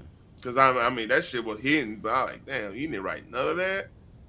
I lost respect. The Enemy song definitely when he trying to take it away. Man. That definitely sound like Quentin Miller. It's another song too he did, like that song Quentin Miller did when he was like, "Where were you? No, you no where were you?" Like he sounded just like Drake on that song, bro. That was scary. That was scary. Yeah, Drake is the victim of the 3-album rule too, man. Like you get past 3 albums, no motherfucker like Drake, you can't say best I ever have anymore after 3 albums. Like everybody know, okay, now you tender dick or something? What the fuck? You know what I mean? Right. It ain't gonna play right. Man. Nah, that album, I'm going to say that album was once again, Drake is a well-rounded album maker. When it comes to, he's like Kanye West. That's why Kanye gives Drake so much praise, because Drake knows how to make an amazing album. We know why no one can take that away from him. That's why people keep saying, "Oh, his albums are selling well." Duh, because think about how much productivity was placed in those albums. Yep. There was so much production placed in those albums. What you be a hater to literally say, "Nah, this sound good." Like think about his first album when he had the Lil Wayne and all of that. rolling around Eminem, Kanye West, bro. That was great production. Yep. So I'm not gonna take that away from Drake. What I will say about the algorithm, what you're referring to, they have to get Drake back in the algorithm because he's about to drop an album, and then on top of that, that's the narrative. If I listen to academics, and I'm not saying I look up to him at all because I don't, but what I've heard, he's probably shorter than you. Probably I don't look up to that man in no shape or form. What I do know is that he's a label head. He's the guy that gets paid to say certain things. He just exposed himself, and I spoke about it. But he's been alluding to the fact that Drake's is still #1 album seller. So Drake is going to get those spins off the algorithm. That's how he makes his money. That's how the label recoups. Okay, which is why they didn't want to give him that big deal because I think there was a target on his head. I think the Kendrick thing was a target. I think that J. Cole was actually stand down, and I think that because I was talking to somebody about that. I'm like, yo, Kendrick was down with Dr. Dre. Jay-Z is Cole's producer. Okay, those two are good friends. Remember, we just had Dr. Dre at the Super Bowl because of Rock Nation, right? Yep. So that's business. That's show business. Yep. We're looking at it from a consumer standpoint, but the business was the business, okay? Dr. Dre and Jay-Z weren't finna fuck up their money. Kendrick had to make that run. Think about what he got out of that run. How many Grammys did he get in 2 years? 13 or some shit like that. A big number. So yes, that had to happen. And he still owed about three off of Good Kid, Mad City. Could keep a buck, but that's a whole other subject. Because that album right there.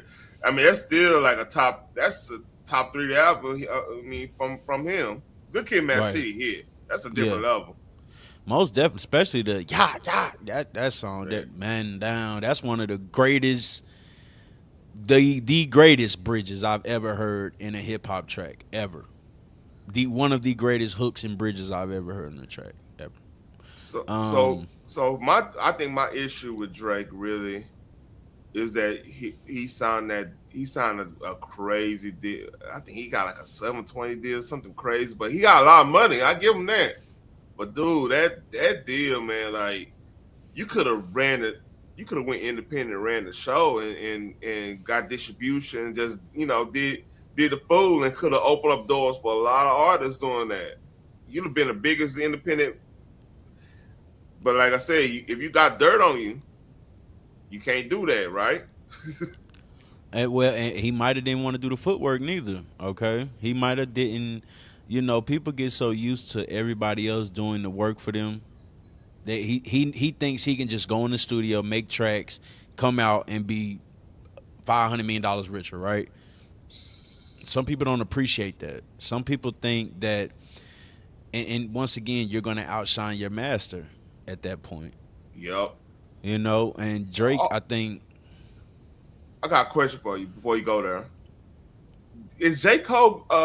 I saw something. He was selling CDs out his trunk or something like that. He's independent now. He's independent. He was in Charlotte.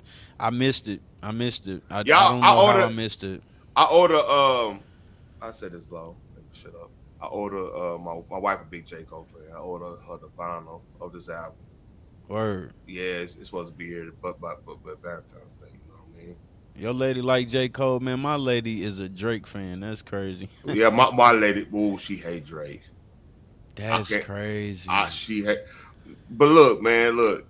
Sound like you got a solid one over there, man. Brother. Look, I'm telling you, my nigga. She was a manager at a music store, man. You know how hard to find a manager at a goddamn CD store.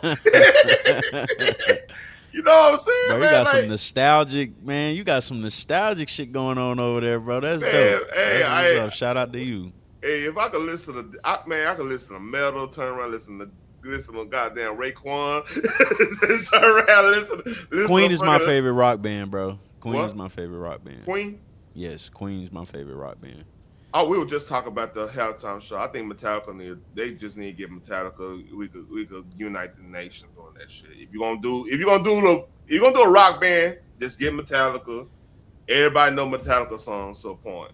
Who's in Metallica? Okay, is that Mick Jagger? No, that's Aerosmith. Hey, Mick Jagger is Rolling Stones. Oh, I'm tripping. I did their show before. I did backstage at their show before. I think, I can't remember that. The nigga sing, man, you got me, man. Aerosmith or... I was finna say something crazy about Mick Jagger on this show, but I'm not gonna do that. Yeah, after that, James Hetfield. I know I'm on tripping. James Hetfield. Robert Trujillo, he's good bassist. That's Metallica. You don't know who Metallica is? What's they sing that? In the Sandman. That's if you Virginia Tech. When Virginia Tech walk out, they do the in the Sandman. I can't even play it. I can't even play it because I get hit. They don't play it. Dun dun dun dun dun dun. No, that ain't it. No. Do do do do do do do do do do do. Think I might have heard it before. All right, I'm gonna have to edit this because don't do it. Don't do it. Don't do it. I'll show you Virginia Tech walkout. This is what they play. Yeah, it should like 5-second increments. You should be good. You gotta do it like real quick. I don't think you can do more like 10 seconds, but yeah. I'm about to edit this out. Don't even show that. I don't even think that right there. I think that'll get you flagged showing that. Hold on. This is what we do. I think that's all protected. There's certain things you just can't do that. You know. Bam. That's funny. That's no monkey shit.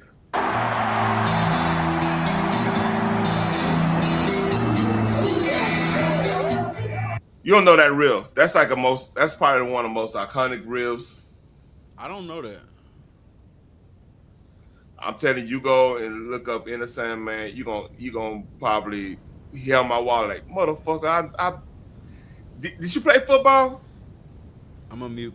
I played 1 year. I ain't play high school, no shit like that. All right. I'm gonna go play it. I'm gonna mute myself and I'm gonna play it. All right, go ahead. I'm gonna do a quick. I don't think I know that one though. In the Sandman, probably their most popular song. Yeah, why you do that? Let's see. Bam.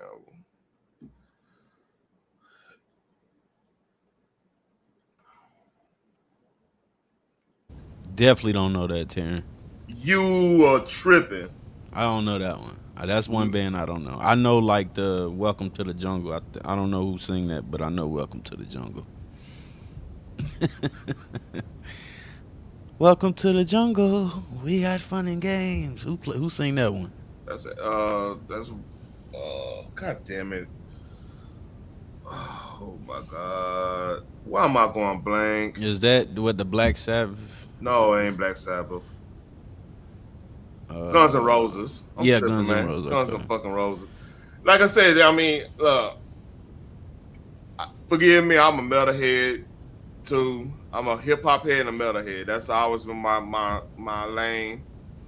Used to skateboard and listen to hip hop and metal. That's what I used to do in game. Right. And play football. Cause the football player, like especially play defense, we had a certain type of soundtrack. Like your linebacker, they like I don't give a damn. They white, black, Hispanic, Asian. They playing rock. They listen to metal. They listen to all that shit. Most linebackers don't listen to fucking soft shit. It gotta be something. It's a different mentality you gotta have playing linebacker and playing like, you know what I mean? Yeah, no, I get it. You definitely look like a linebacker, man. No, I would have been. Nah, I was skinnier. I was like a safety and safety and play. Yeah, you had some speed. Everybody down here got speed, man. Texas is a football nation. Yeah, I get it. Texas and South Carolina. you'll get some great football players out of those two states. Man, we got tight ends run 4.4s down here, man. It's crazy. Damn. Yeah, it's crazy. I remember going to Corpus Christi and I was like, yo, this is football land out here. I know this from just hearing it on TV. And shout out to Texas, man. Texas big as hell, man. I mean, you could drive through Texas for 8 hours, literally. Like, it's crazy too. Like I'm in North Texas, so like, yeah, it's crazy. It's at least 4 to 5 hours each way. Yeah, bro, it's gigantic, man. I went to Waco, Corpus Christi, and where else did I go? I think I went to Houston. I had a drop in Houston one time. I had a drop in Dallas. Then I went to Waco, and then Waco to Corpus Christi, and then I went to Houston. I literally did 3 drops in Texas before I headed back to North Carolina, bro. That's how gigantic Texas is. 3 drop. Oh, truck driving. Delivery, yeah. I literally did 3 deliveries in Texas, and then headed back to North Carolina. That's how. I had never been in a state so huge, bro. It's a gigantic state. Is like shit. Like I said, it's different. Matter of fact, I got a video. I can play since I got 50. I want to give you a little smoke too, because you keep yelling Kendrick Lamar, and I think that J. Cole's gonna give him a run for his money. If Kendrick, I think that this time we're gonna get some stomped down hip hop, which J. Cole has already entered the conversation again. Yeah.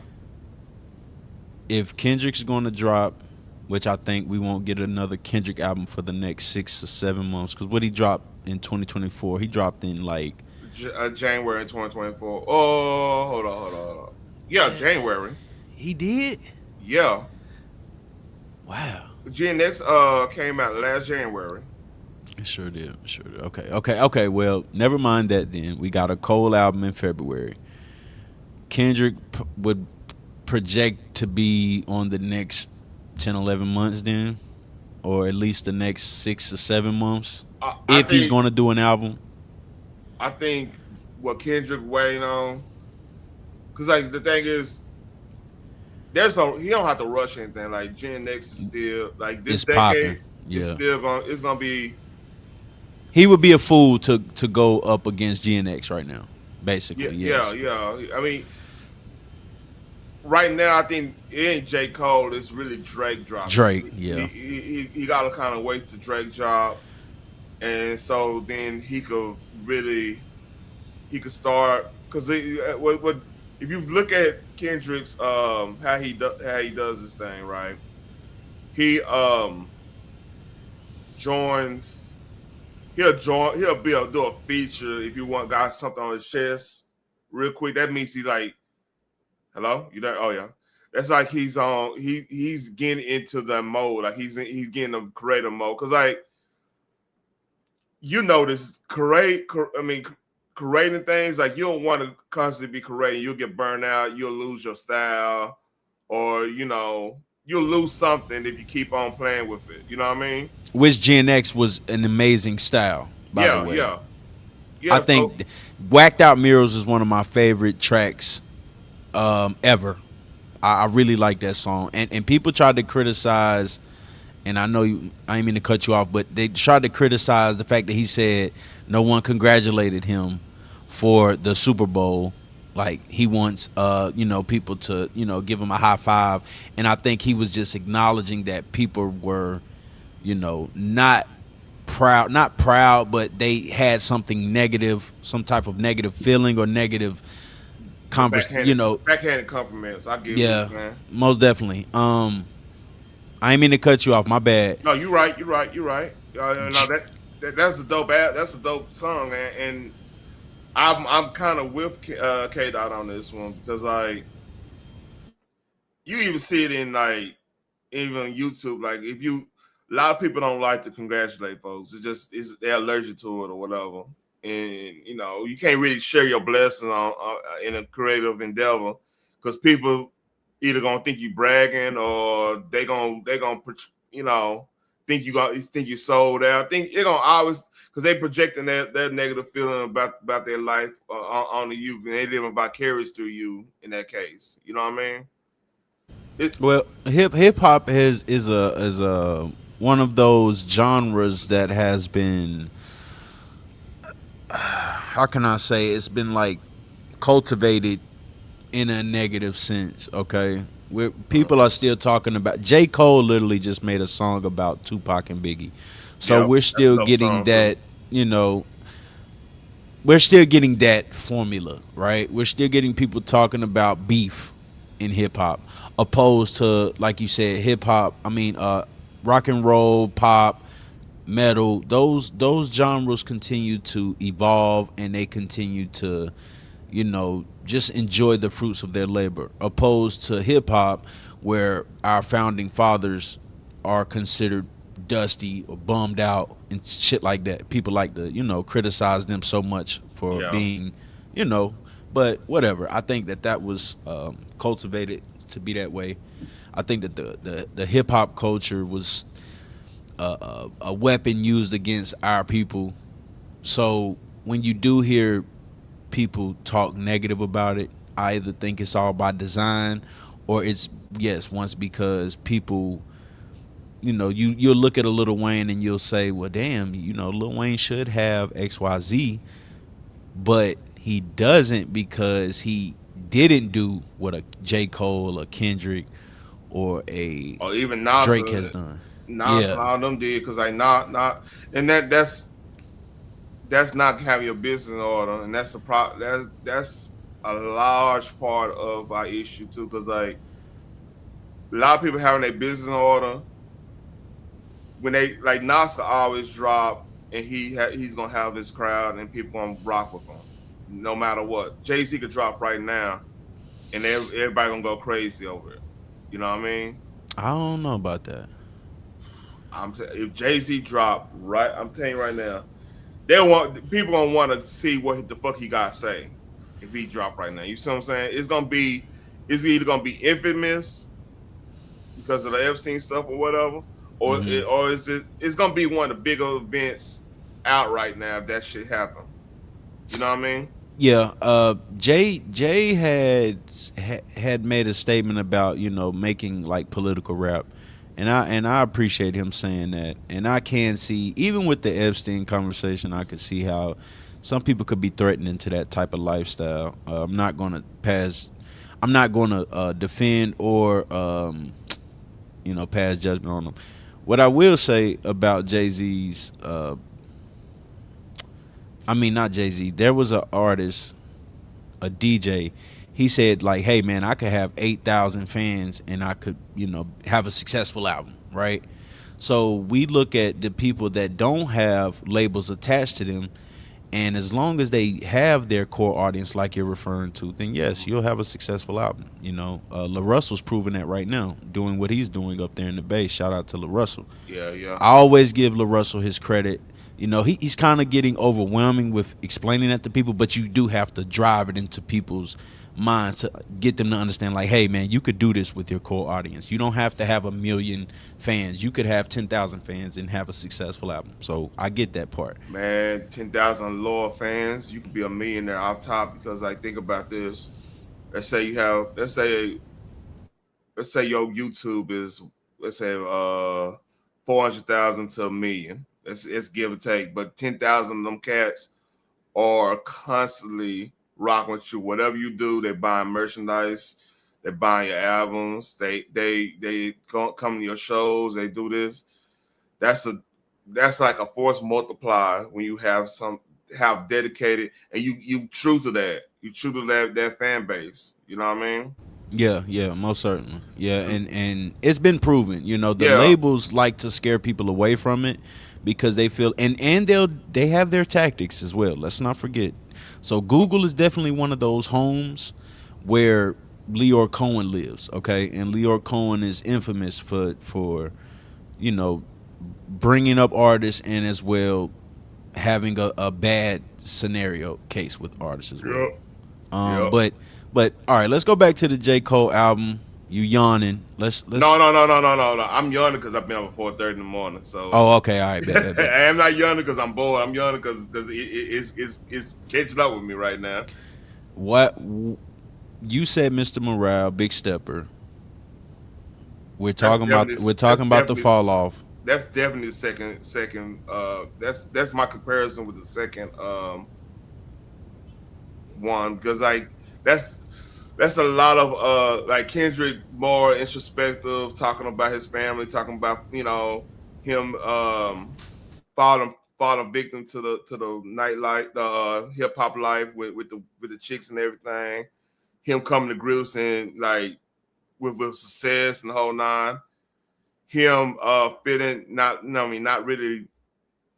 He's really been more critical on what he's seeing on TV, because you gotta remember that happened. That he made that album in 2019 through 2020, so he's seeing all this shit going on about like the jab and everything. He's seeing all this, and he just coming on.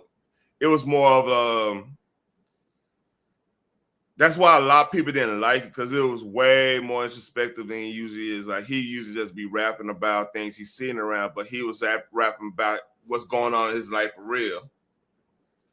So I kin that to what J. Cole was on the second disc. Like the second disc is just like, to me, it's a whole nother album. You know what I mean? Yeah, the second disc, I'm gonna have to go back and get in full perspective of it. It sounded like he was speaking to his wife. It sounded like he was making an album for his children. Mm-hmm. The first disc most definitely sound like, I'm going back to North Carolina. I'm going to represent, and I'm going to stand up on it, because he just bought ownership in the Charlotte Hornets. Shout out to that.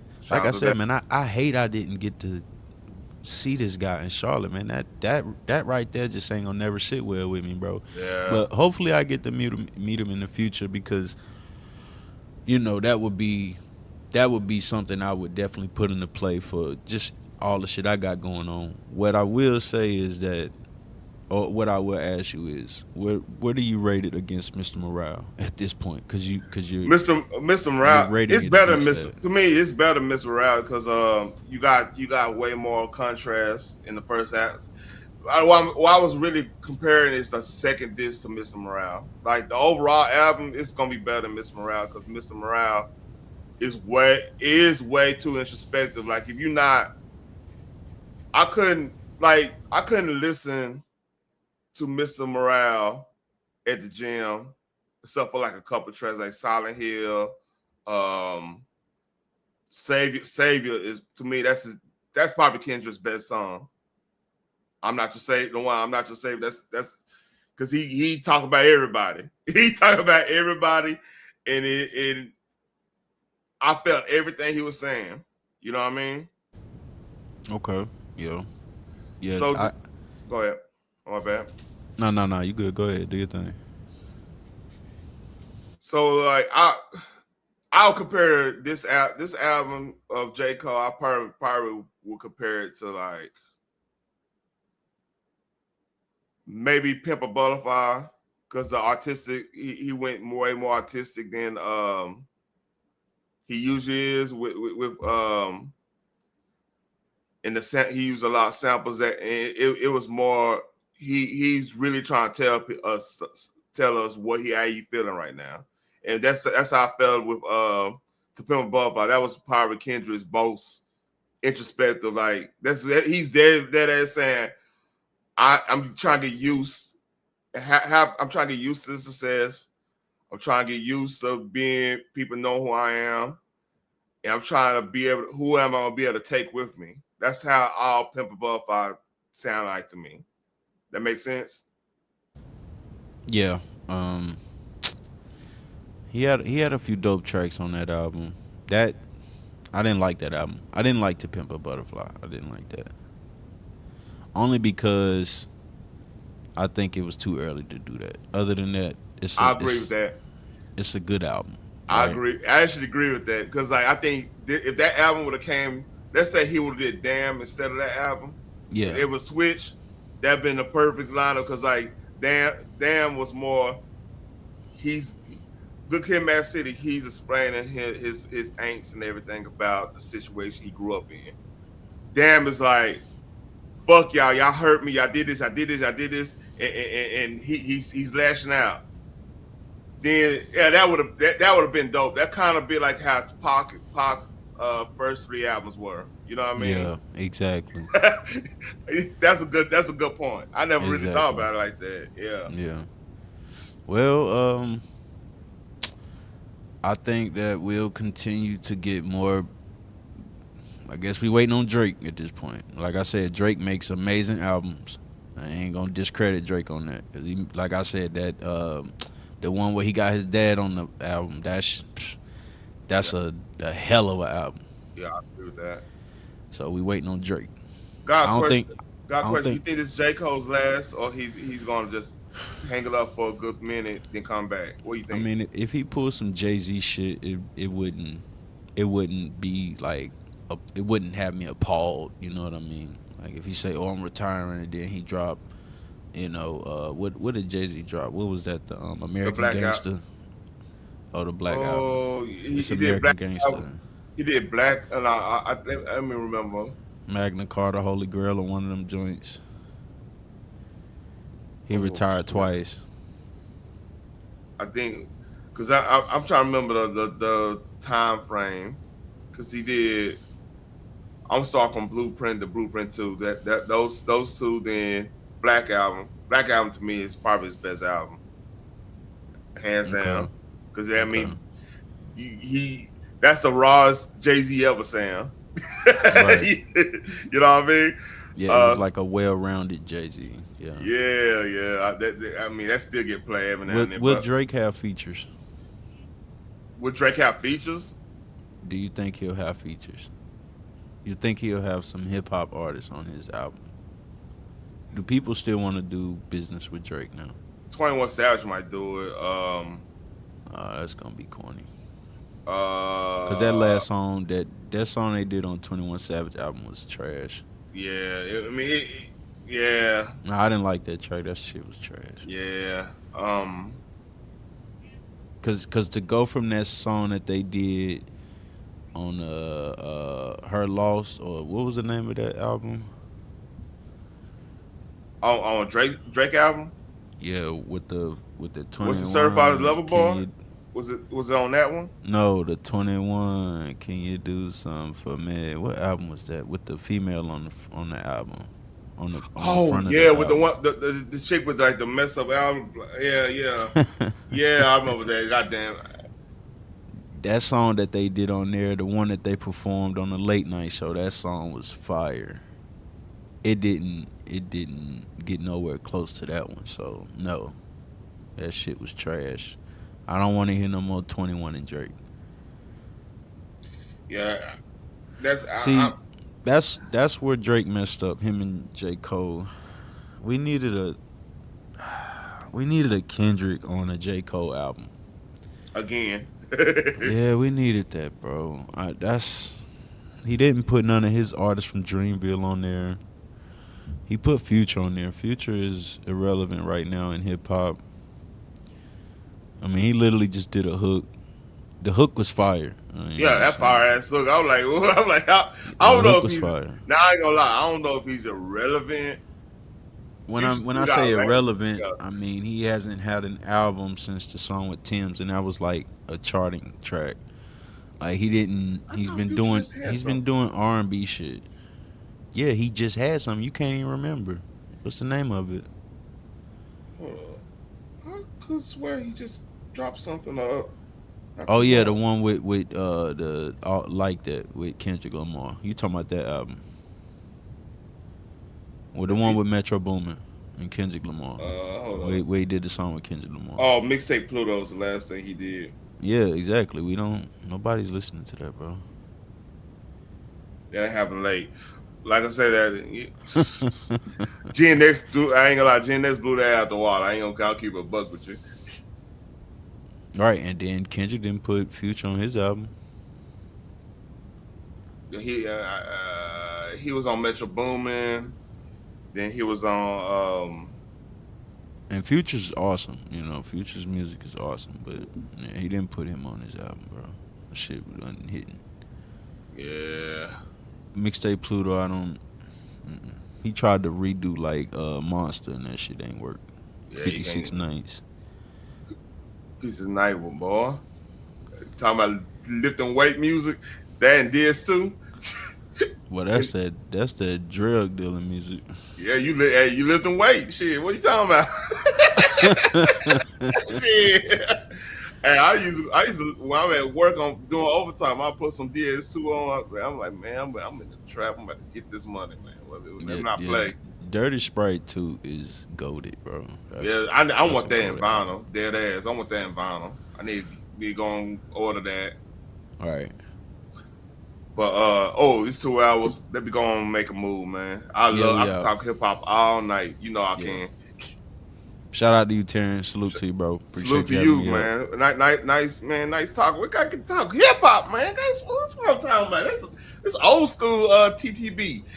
I'm a hip hop fiend, bro. Clip this up, man, and drop it on the channel, man. Yeah. I'm about to clip this up. All right. Salute to you, bro. Salute to you. Yeah, take care.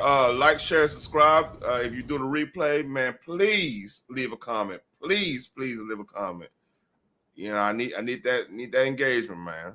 Appreciate everybody coming up. Phoenix, Boogie, shit. Everybody came in the chat. Shout out to everybody. CCP, Tour. Let's see who else. Yeah, man. Shout out to everybody. Y'all take care.